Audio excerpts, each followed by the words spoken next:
투자는 건강하게, 마음 편하게, 오래. 안녕하세요. 캐피인베스트먼트 허정욱입니다.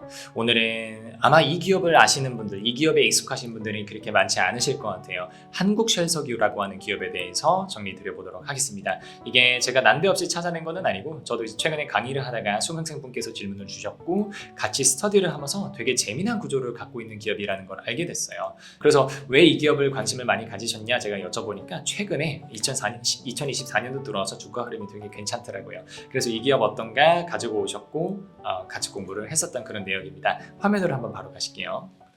먼저 한국쉘석유의 최근 주가 흐름이고요. 이제 5월 초까지 가지고 온 겁니다.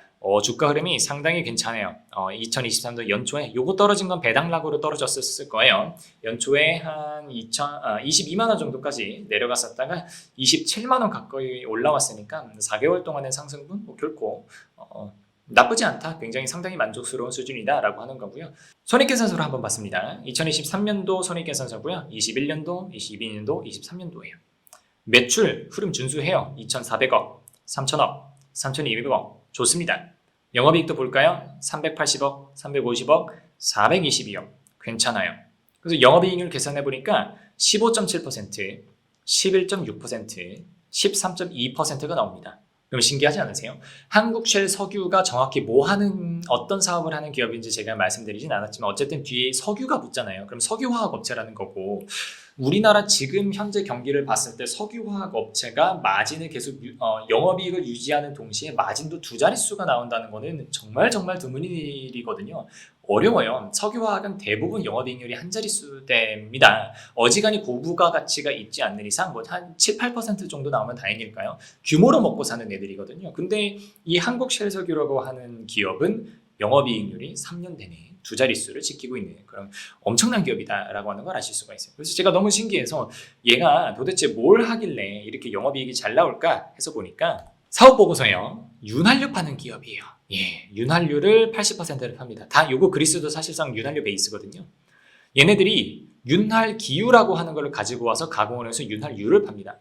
근데 제가 신경 써요. 도대체 윤활유가 내가 모르는 산업의 트렌드가 있나? 윤활유가 어디서 되게 많이 쓰이고 있나? 이런 생각이 제가 드는 거예요. 어떻게 윤활유 팔아서 마진이 두 자릿수가 나지? 해서 찾다가 정답을 찾았습니다.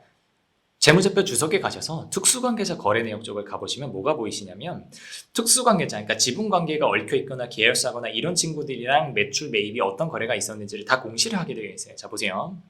한국쉘석유가 특수관계자향 매출이 전체 755억 정도 됩니다. 앞에서 보시면 매출이 한 3,200억 정도 됐었거든요. 그러니까 전체 매출의 24% 가까이 되는 비중이 특수관계자한테 나고 있다는 얘기고 그 특수관계자가 거의 하나로 특정이 되죠. Shell Marine Product라고 하는 애가 있어요. 그럼 얘한테 전체 매출의 상당 부분이 나고 있다는 얘기고 윤활기유 사온다라고 했잖아요. 전체 매입의 52.8% 금액으로는 1,162억에 해당하는 그 윤활기유죠. 사실상 그거를 역시 계열사들에서 사고 있어요. Shell Lubricant Supply Company 여기서 한 570을 사고 있고 Eastern Trading, 홍콩 이런 법인 International Eastern Trading 이런 데서도 막 100몇 억씩도 갖고 있고 이런 애들 합쳐서 전체 매입액의 53%가 특수관계자에서 나오고 있다는 얘기죠. 그럼 이 친구 되게 신기한 거예요. 내가 원재료를 사오는 것도 계열사한테서 사오는 거고 그거 해서 내가 윤활유 만들어서 파는 것도 계열사한테 파는 거예요. 중간에 낑겨 있는 애라는 거죠. 그래서 되게 뭔가 이렇게 보니까 어떤 정해진 울타리 안에서 뭔가 움직이고 있다라는 느낌을 받아서 도대체 얘 주주가 누구야? 대주주가 누구야? 라고 해서 지분 구조를 보니까요. 미국의 그 유명한 Shell Petroleum 굉장히 큰 회사죠. Shell Petroleum이 53.8% 갖고 있는 사실상 한국의 윤활유 지사 이렇게 보시면 되겠죠. 지분이 1999년도 이후로 변한 적이 없어요. 절대적인 최대주주 과반수의 지분을 가지고 한국의 지사 상장시킨 다음에 거기서 윤활유 사업을 하고 있는 그런 구조를 가지고 있다는 거죠. 그래서 일반적으로는 제가 과거 다른 영상들에도 말씀드린 적이 있어요. 대륙제강 케이스도 있었고 KPX 케미칼 케이스도 있었고 영상으로 찍었는지는 모르겠는데 과거 오뚜기랑 오뚜기 라멘의 관계도 그랬었고 어떤 상장 기업이 특수관계자와의 사이에서 거래 내역이 탕탕탕탕 튀기고 있는 건 사실 그렇게 긍정적인 이슈는 아닙니다. 왜 그러냐면 가장 대표적인 구조가 이런 거예요. 상장 기업이 있어요. 근데 상장기업의 최대주주, 오너가 있을 거죠. 근데 오너가 상장기업이다 보니까 상장기업에 대한 지분율을 그렇게 많이 갖고 있지 않은 경우가 많아요. 그러면 상장 기업에서 나고 있는 이익을 다른 주주들과 쉐어하는 게 자기가 싫을 수 있잖아요. 그러니까 제가 그분들의 어떤 그 도덕성을 옹호해 주는 게 아닙니다. 그분들의 입장에서 그렇게 느낄 수 있잖아요. 그래서 보통 어떤 구조를 짜는 경우가 되게 과거에 많았냐면 뭐 원재료 소싱하는 사업본을 따로 떼가지고 그거를 오너가 개인 회사로 비상장으로 가지고 있어요. 그럼 굳이 안 해도 되는 그 유통 과정을 한 번 더 만드는 거거든요. 그래서 요 비상장 법인에서 뭐 원재료를 소싱을 해와서 거기서 상장 기업한테 넘기는 요 과정에서 넘기는 가격을 되게 비싸게 사주는 거죠. 상장 기업이 비상장 기업한테서. 그럼 사실상 상장 기업 쪽에서 남아야 되는 마진이 비상장 기업 쪽으로 쏠리는 구조가 됩니다. 이러면서 최대 주주가 사실상 자기 개인 회사에서 모든 이익을 다 뽑아가는 이런 이익 시프트 이슈가 되게 많았었어요. 물론 대부분의 경우 그리고 너무 명백하게 이런 것들을 하는 경우는 뭐 금감원의 감리가 나오면서 대부분 걸리고 교정이 되고 벌도 받고 하지만 이게 미세하게 이런 것들을 피해가는 그런 기업들이 아직까지도 많이 남아있거든요. 그래서 제가 그동안 그런 비슷한 기업들의 영상을 올려드렸었던 거고, 그래서 일반적인 경우라면 한국철석유가 이렇게 매입도 그렇고 매출도 그렇고 관계기업 계열사들과의 그 비중이 높다라고 하는 것을 제가 결코 긍정적으로 봐주지는 않았을 것 같아요. 하지만 이 경우는 약간 장점도 함께 봐줘야 되겠다라는 생각이 들더라고요. 그 이유를 말씀드려 볼게요. 네, 한국철석유 같은 경우는 일단은 뭐 마진이 안정적으로 나고 있고 그리고 배당도 그래도 괜찮게 하고 있기 때문에 그러면서도 최대 주주가 그런 전형적인 한국 오너가 아니고 그래도 비교적 조금 양심 있는 대주주일 것이다 보니까 이익 시프트의 경우가 그렇게 많지는 않을 거라고 생각을 했어요. 그리고 현재 이익이 어쨌든 마진이 잘 나고 있잖아요. 10% 이상씩 나오고 있기 때문에 일부러 한국철석유의 마진을 낮추면서 주가를 누르려고 하고 이런 이슈는 없다라는 걸 제가 확인을 했어요. 그러면 이 구조의 장단점을 한번 말씀을 드려볼게요. 먼저 장점으로 가면 이 기업은 쉘 그룹 있죠. 쉘 페트롤리엄 그룹의 어떤 그 울타리 안에서 굉장히 안정적이고 포근하게 머물고 있는 그런 기업입니다.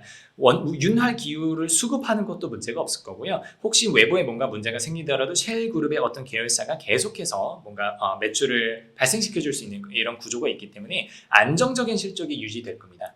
그리고 현재까지의 트랙 레코드로 보건대 마진 역시도 쉘 페트롤리엄 차원에서 안정적으로 유지를 시켜줄 거예요.